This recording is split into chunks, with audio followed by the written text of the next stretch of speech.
hey everybody, it's 3:01, not 3 p.m. And Facebook, gotta love them. They suddenly said broadcast failed. Whatever that means, I don't know. But we are here and you're all finding me and joining me. So I apologize for being, well, 2 minutes late at this point. Well, I'm really, truly. Hey, Laura, nice to see you. Thanks for joining us. Top fan, Laura Grau. Yeah, Roseanne is going to give you, we're going to have to duke it out with you there, Laura. So today, I'm so excited to be actually making the gnocchi. So I know that you asked me to post the gnocchi recipe in Gather last week after my student came in and I taught her how to make gnocchi, which is just absolutely fantastic.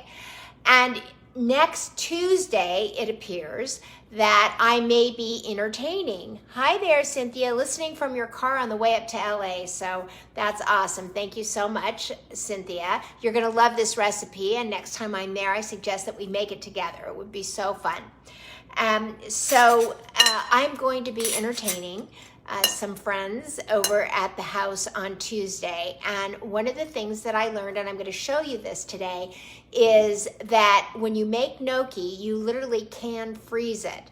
And as long as you freeze it on the sheet pan, and that way when it becomes hard, you can just throw it in a Ziploc freezer bag and then it doesn't stick together. So I'm going to say this at the end, but I'm saying it at the beginning. If you're going to freeze it on the sheet pan, then in about 3-4 hours, take it out, throw it into the Ziploc and you're going to be fine. So, and you know, when I'm cooking Italian and when I'm cooking classic French, there's something about putting my hair up, rolling up my sleeves, which I didn't have much to do here today with rolling up the sleeves, but I just feel, you know, I've got French music on in the background, not today, but usually, and I feel like I'm just playing in a fantasy dream of my own. And so here you go. The hair is up and we're ready to get cooking. So today's recipe is gnocchi. Hey Frank, nice to see you. Thanks for joining us here.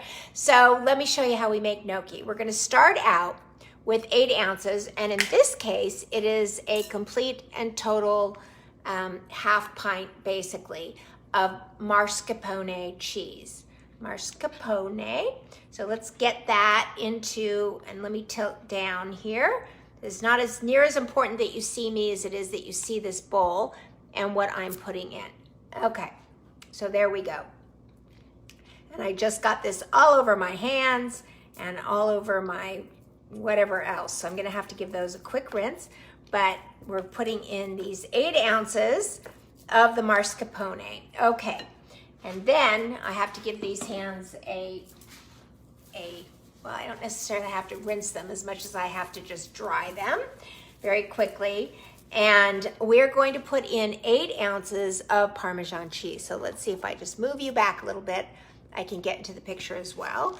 And this is fresh grated Parmesan cheese. I grade this, as you know, I can't say it enough. Don't buy it already grated. You just throw chunks of it into the food processor. And just, whoop, there we go. That made it a perfect cup. And there you go. There's your cup of Parmesan cheese. So let me give this a wipe. You would be amazed at truly how easy this is. And my student for whom I taught this to last week just could not believe how easy. She was so afraid that it was going to be so much harder than what it looked. And I also brought a Gnocchi Roller with the grooves in it, if you can see that. There you go. And I also brought a fork because not everybody has a Gnocchi Roller at home like I do, and I didn't, but I did get one because I love this recipe so much. And I'm gonna show you how to roll them on a fork. So we'll get to that in just a minute. So the next thing we need is a teaspoon of kosher salt. And of course, kosher salt is always best because you don't want table salt because of the iodine that's in it. And it's also much saltier. And most recipes call for kosher salt because they're less salty. And we're just gonna mix this up as we go. And just make sure that it gets blended really well. There we go.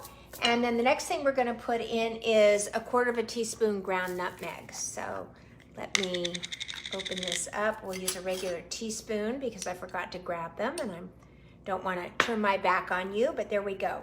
Nutmeg is classic in Italian cream sauces. So if you find stuffed cannoli or cannelloni, even stuffed shells, if you're using a cream sauce, nutmeg, which always seemed to me like a cinnamon, like I couldn't imagine cinnamon in a dish like this, but nutmeg actually brings out the flavor of the cheese and the cream, and it's very classic in an Italian cream sauce dish. So there we go with the nutmeg, and a zest of 2 large lemons. So I'm going to give you a little hint. These are 3 organic lemons.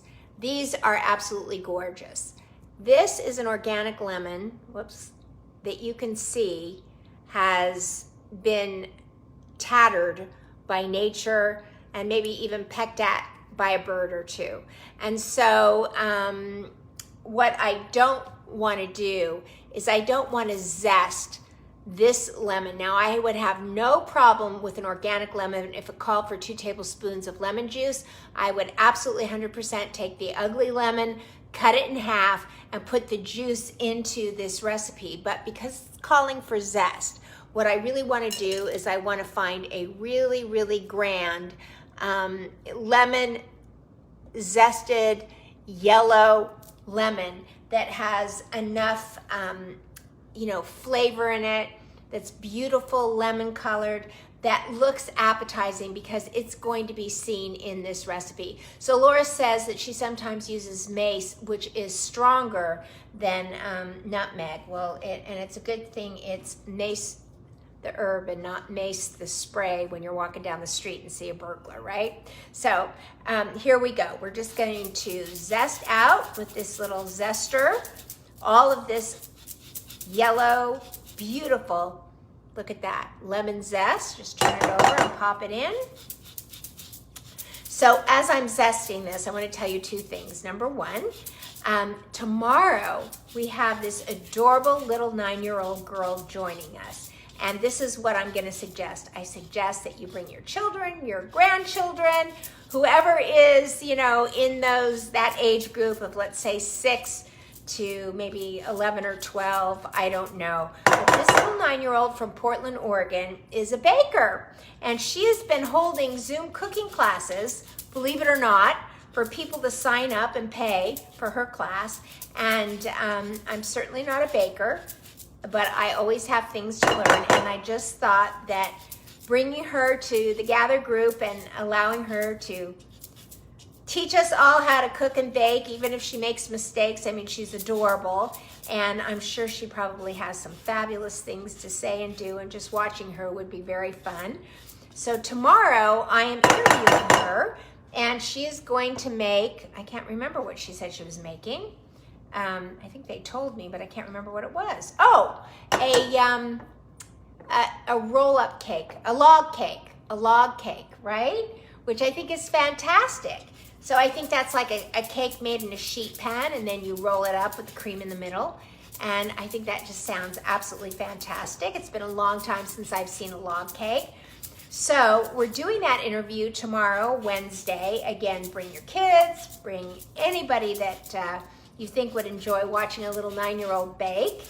And I am not doing an interview on Thursday or Friday. We're not making cocktails on Friday, because I'm going to a wedding in Park City, and we are leaving very early in the morning on Thursday morning. And on Monday, I was thinking, oh, it's so cold here. I don't want to go up to Park City and be cold again. And then today, what is it, Tuesday, 24 hours later, I was so hot today, and I dressed incorrectly for it. I dressed thinking it was going to be cooler out, and it wasn't. And so I'm like, okay, get me to Park City. I need to cool off in a day. Isn't that crazy? So, okay, these are just about zested now. This is all in real time.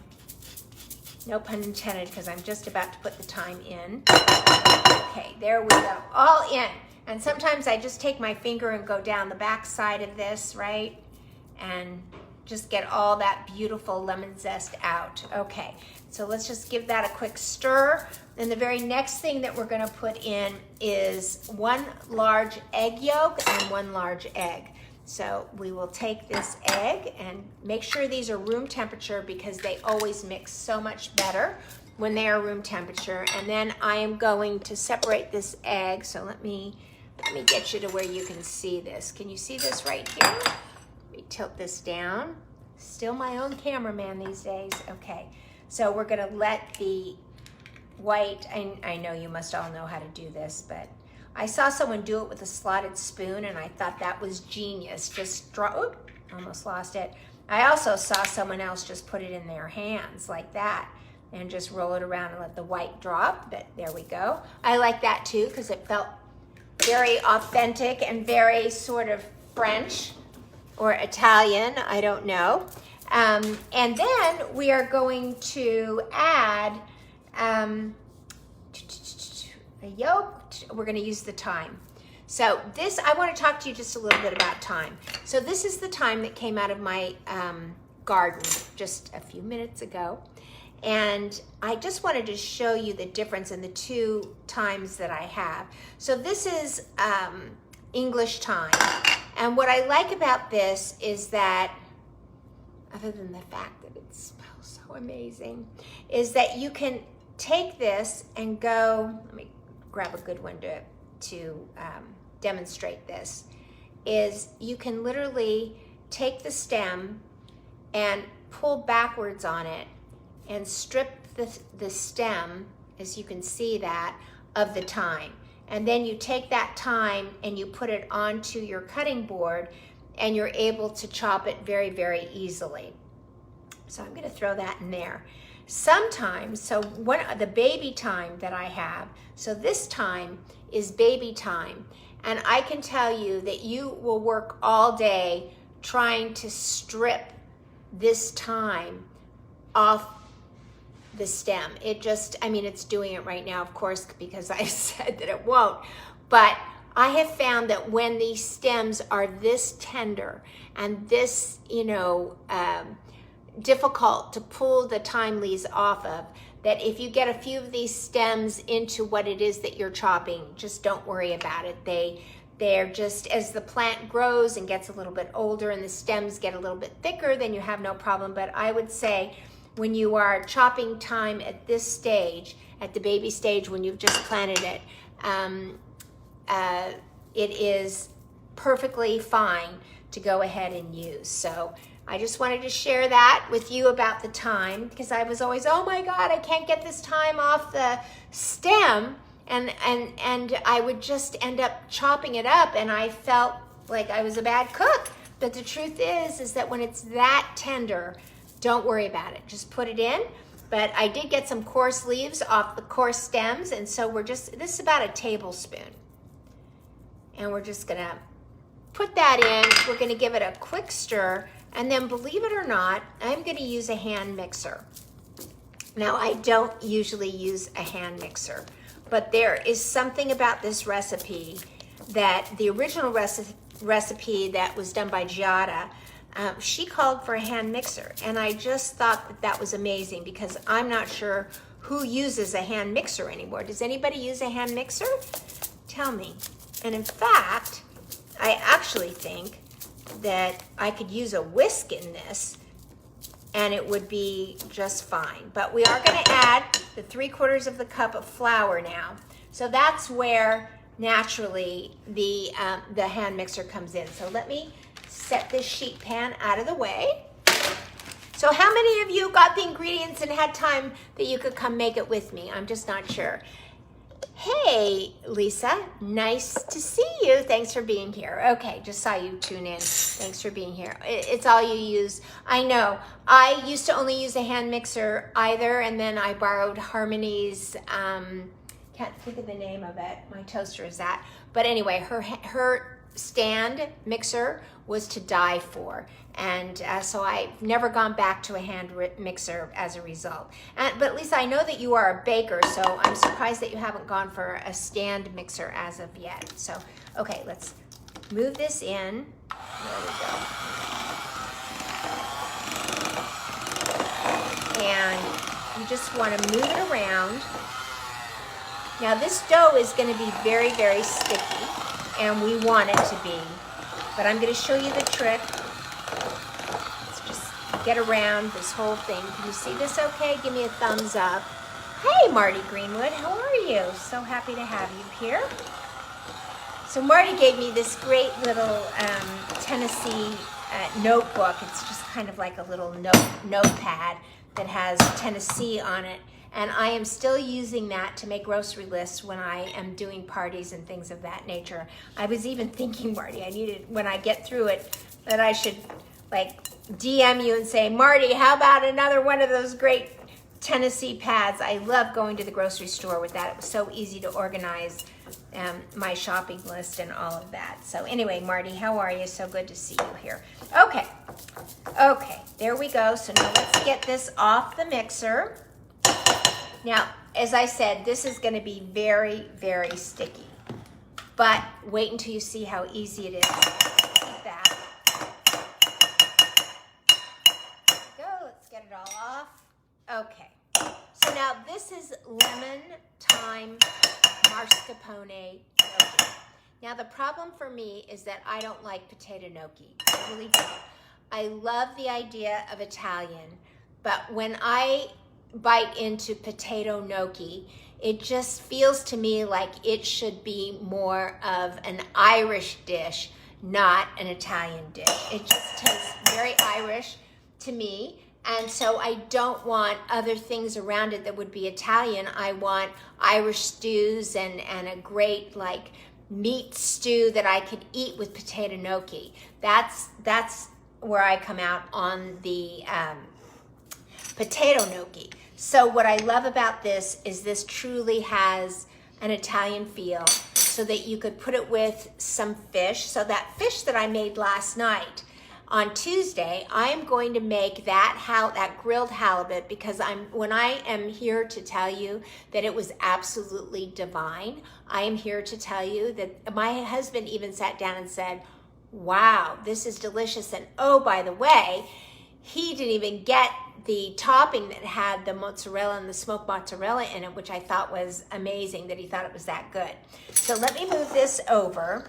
And so I'm making that fish on Tuesday night, and I am making this gnocchi. So what's really great is that I'm here with you, and I'm literally, in terms of doing my job and teaching you anything or entertaining you, or just spending time with you, I am killing two birds with one stone, because I'm actually right now going to put this in the freezer so that when I get back to town on late Sunday, I will be able to have this whole menu nearly done and thought through. Buying the halibut and slicing up those tomatoes are going to be no big deal for me, so I'm feeling really pretty good about it. Okay, so what we're going to do is we are going to take about a half of a teaspoon of the gnocchi and just kind of round it up, and then use another spoon to drop it in. And then what we're gonna do, if you can see this, Marty says she loves gnocchi, and Lisa said, yep, you need a stand mixer. You do indeed. Okay, so we're just gonna, there is a beautiful gnocchi. It's covered in flour, so it's no longer sticking, which is why, and by the way, this bowl is a beautiful pie serving plate, but I love looking at it, and it's so beautiful that I was gonna just go grab my plain glass one, and then I thought, nope, this is already out. It's so beautiful. It makes me so happy to look down at it. There couldn't be anything wrong with actually making gnocchi and just using it for such an easy thing to not be serving in it, but just using it. And so here we are, that's what I'm doing. So now here is the gnocchi roller. And what we're gonna do is put the gnocchi on it like that, and use our thumb and just roll it like that. And you definitely want to put that indentation in it like it's a shell, like those shells that you see that have like a little hole there.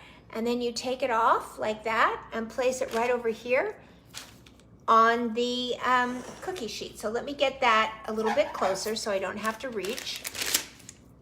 And we'll make another 2 or 3, and then I'm going to show you how to do it with a fork. And believe it or not, it's not much more difficult to do it with a fork than it is with the gnocchi roller. But I feel I have more control with the gnocchi roller, so we shall see. So let me move that back. Okay. Okay, so let's grab another half teaspoon of the gnocchi. We're gonna be here all day, guys, by the way. I may have to pop off, right, at the end. Otherwise, you don't wanna be here with me until 4:30. Besides that, I have a Zoom meeting at 4. Covering this with the flour, okay? And then just taking it, setting it on the gnocchi roller, putting your thumb on it, and just rolling it. And there you go. There it is, beautifully done with the ridges in it. Can you see that? Yep. Okay, there's that. Okay, let's do another one. So my student, actually, I was doing them one at a time, but she said, you know, I like to do this more as a, like a mass production. And so what she did is she took 1, 2, 3, and let's do 4 onto the pan. And let's just roll those in the flour, sprinkle the flour over them because your hands, I mean, it's so sticky. You can't even believe that it ever would not be sticky, but the minute you get a little bit of flour on it,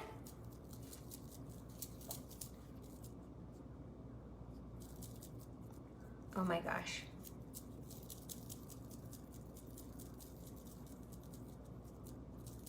Okay, there we go. So now we're just gonna roll them on a sort of a mass production roll. There we go. Some come out bigger, some come out smaller. And hey, Teresa, there you are. Nice to see you here. Okay, Frank is hungry, he says. That's great.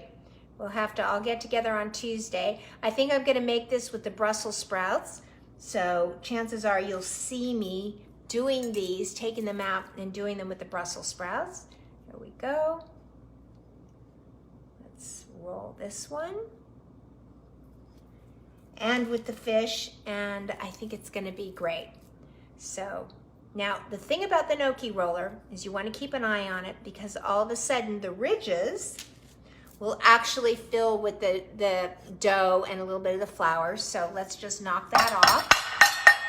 I don't want to chip my pie plate here. Okay, there you go. So let's put another 2 of these right in here. And let's use the fork. Now, I'm gonna tell you what, you guys.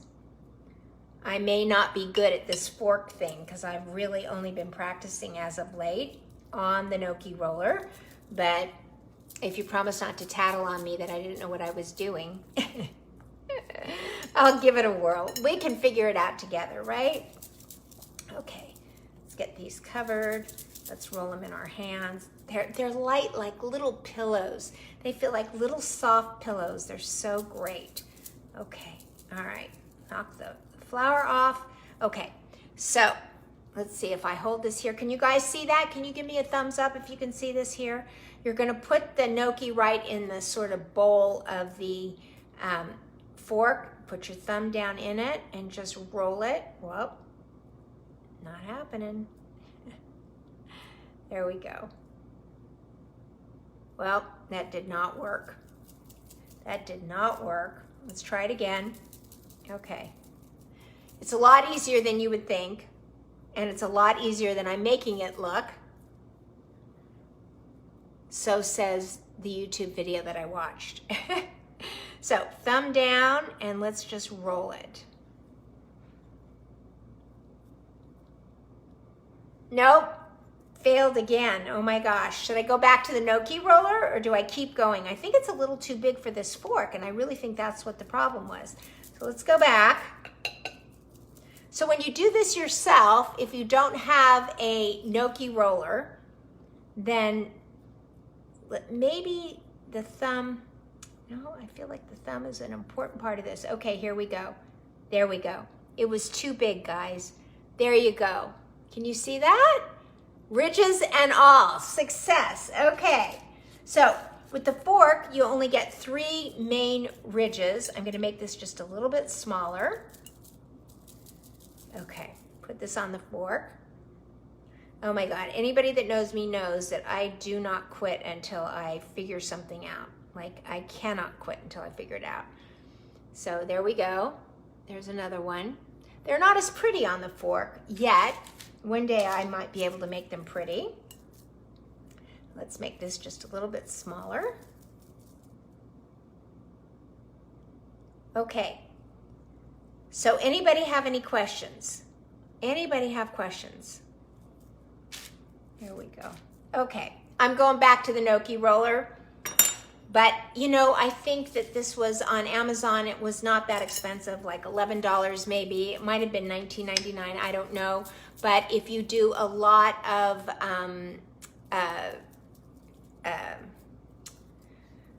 you know, cooking and you want to make gnocchi, even potato gnocchi is much firmer than this, then it would be really great. So Brenda says, could you use a larger serving fork instead? You could, but I don't have one. So, okay, all right. All right, there we go. Rolling that, okay. And so you couldn't use a serving, let's give this a shake and get that flour all back together again. You could use, you know, the serving forks are much too large. But this was a dinner fork, not a salad fork. So yeah, use a bigger fork if you've got one. Maybe it'll work better. But so I'm just mass producing these. Any other questions that you have? Well, so let me ask you this. Next week is going to be a great week. I'm back all 5 days. I really am looking forward to going away. For a very friend of ours' daughter's getting married in Park City, and some very good friends of ours are also going to that wedding. So that's going to be a lot of fun. So I will miss all of you, but maybe I'll be coming on. I love being out in nature because when you're out there, I get very creative and I think of things that when I get back, I can hardly wait to do. I want to just remind all of you that we've started a new system with taking the recipes that I'm doing every week, every night, and posting them in the Gather group. It's a beautifully put together recipe card that we've done, and I'm very proud of it, very proud of Brenda, who's put it together for me. She's really talented in that area, so thank you, Brenda. I know she's watching here. You guys can all give her an applause. But we're posting those in the Gather group. And also we're posting the PDF, so that if you want to download the PDF on your desktop and save it, you'll have the ability to do it. But if you decide on Saturday you want to make gnocchi and you don't have an ability to download the PDF and you don't want to, the shopping list is there. All you have to do is go onto the Gather group and just click on it, and there's the recipe. So you can print it out, you can go to the grocery store with it. Shopping list and tools list is in every recipe.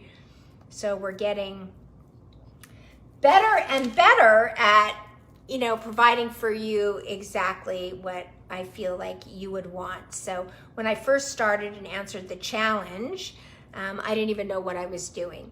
And people asked me to do certain things, and honestly, I didn't even know how to do what it was that you wanted. Like, how do I post something in the Gather group? I had no idea. And how do I, you know, use Canva? Okay, I'll use Canva, but I mean, I don't know how to use Canva, and I don't have time to learn it. But fortunately, I have Brenda and a lot of really good people around me who are assisting me in this journey. And so I really heard the call that I got to hit this. I heard the call that you guys would all like to be able to have these recipes I do every day. And frankly, some days when I come down, I don't even know, I mean, it isn't until 2 o'clock where I've looked and decided what I'm doing. And, you know, sometimes I have things that I pre-grocery shop for. Sometimes in the morning I'll go, oh my God, what am I making today? I have no idea, and I've got to run to the grocery store at 7 in the morning for all of you. But the benefit of all of this is my husband and son, because obviously everything I make every day except for this, they get to eat. So today I am making an oven roasted salmon with all of these herbs. Let me show you the herbs. So all of these herbs right here, I'm going to slice up. These all came out of my garden. And it's rosemary, it's oregano, it is parsley, and then I have this dill left over because my garden, even though dill is planted, it hasn't started getting it yet. And I'm going to chop all that up and put everything in front on top of the salmon.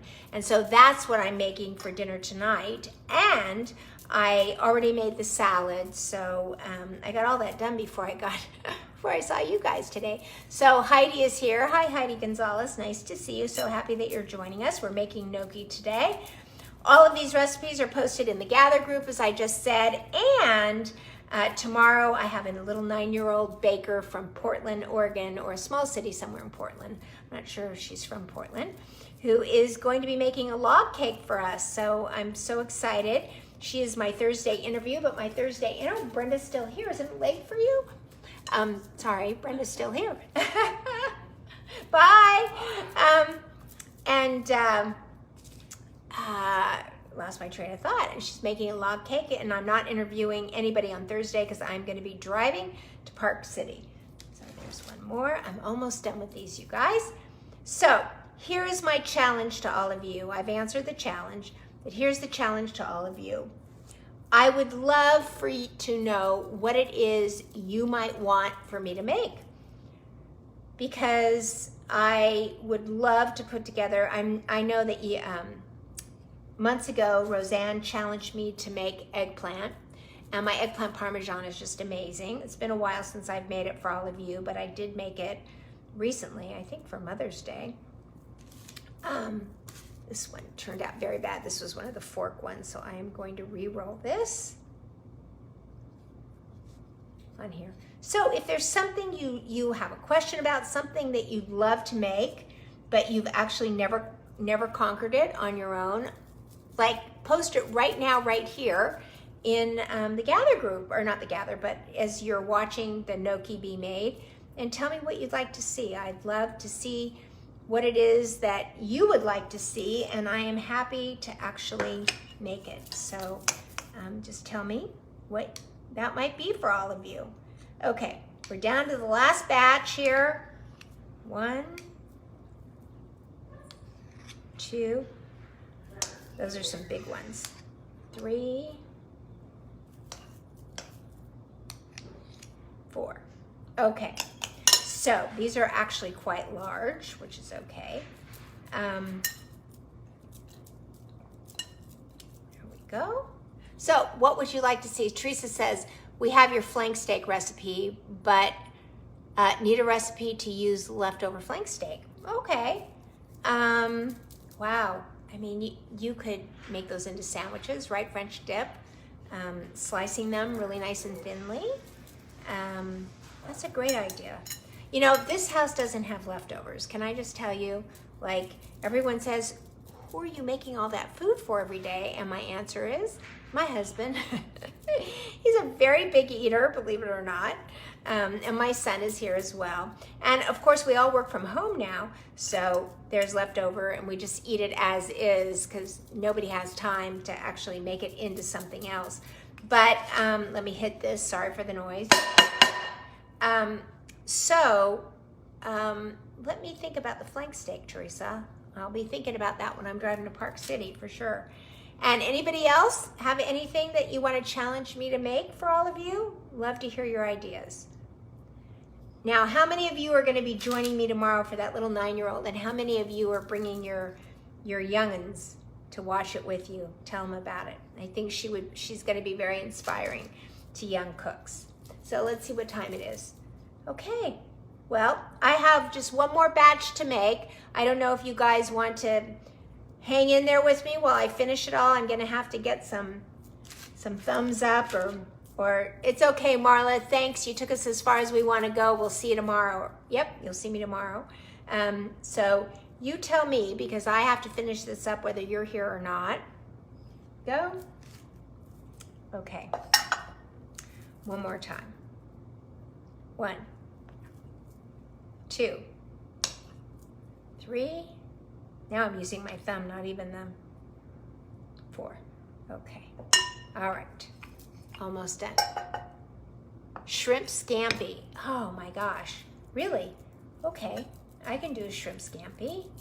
I have a great recipe that I learned from Ina on shrimp scampi, and it was really great. So, okay, Laura says that she will be there on tomorrow, Wednesday. Anybody else have a recipe you'd like to see me do? Okay. All right, we're gonna finish up these last 4. I'm gonna sign off and I'll see you tomorrow with our interview with Hadar Kadem is her name, Hadar Kadem. And I'm really looking forward to seeing what she has to say. I think she's gonna be so adorable. I'm gonna tell my daughter and granddaughter to watch tomorrow when she pickup is at 3 o'clock. And so the few times that I've had to pick her up at 3 o'clock and help my daughter out, there's Roseanne. What does Roseanne say? I love to see your shrimp scampi. Oh, that was Roseanne. I thought it was, it's Laura and Roseanne. Okay, Roseanne. All right, there we go, both of you. I will do that. I will do shrimp scampi. I wonder if I should do that next week, maybe as a little appetizer, huh? Should I? Or why not? That's okay. Okay. There we go, everybody. I am going to move on. Okay, everybody's giving a thumbs up for shrimp scampi. Let's hope my rabbi's not going to be watching. I worry about that, but okay, we'll get through it. Okay, we'll get through it. I'm going to do it next week. Anybody else? Anybody else? I have to take a drink. I think the idea of doing shrimp scampi like fluttered me a little bit, but anybody else? Okay. All right, everybody. Thank you so much for joining us. Oops. Yeah, I know, Laura. I didn't expect that one to come from you of all people, by the way, but that's fine. I'm going to do it. People have to understand. We can't be too sensitive in this world. All right, everybody. Love you to death. Thank you so much for joining us. On the count of 3, 1, 2, 3, go out and say it with me. Spread love like butter. Bye, everybody.